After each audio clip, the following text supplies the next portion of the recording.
Hello বন্ধুরা, গত সোমবার গিয়েছিলাম এক পরিচিতির বাড়ি অন্নপূর্ণা পুজো উপলক্ষে। তো সেখান থেকে গিয়ে আমি প্রথমে ঠাকুর আনতে চলে গিয়েছিলাম। দেখো, এই যে আমাদের প্রতিমা। এরপর বাকি জনেরাও তাদের প্রতিমা নিতে চলে আসে। তো সেখানকার সবচেয়ে বেস্ট প্রতিমা আমার এটাই লেগেছিল। ভীষণ ভারী মিষ্টি মুখখানা। তো এরপর আমরা আমাদের ঠাকুর নিয়ে বাড়ির পথে রওনা দিই।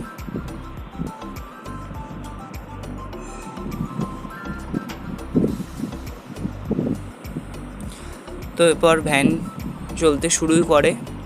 এই দেখো ডেকোরেশন। আমাদের প্রতিমা বাড়িতে চলেই এসেছিল। এরপর প্রতিমাকে আমরা ঘরে ঢুকিয়ে নিই। তো এবার ঠিকঠাক বসিয়ে নিয়ে মাকে শুরু হয় গয়না পরানোর কাজ।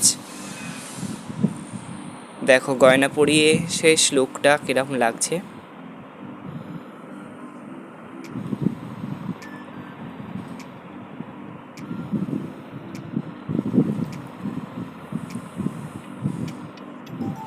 এটা হচ্ছে ফাইনাল লুক।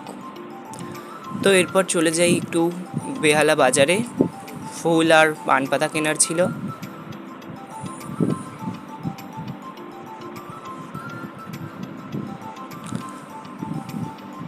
তো প্রথমে আমরা ফুলটা অর্ডার দিয়ে চলে যাই পান পাতা কিনতে।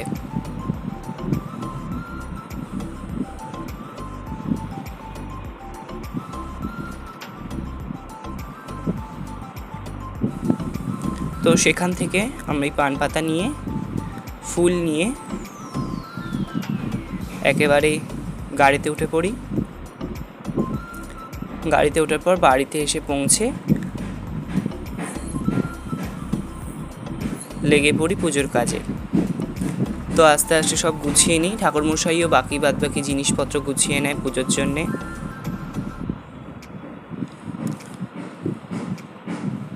সব শেষ করে পুজোও শুরু হয়ে যায়।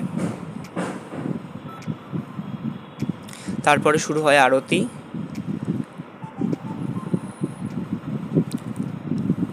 আজকে মায়ের অভিষেক শেষ। তো বাকি পুজোর ভিডিও আসছে নেক্সট ব্লগে। টাটা।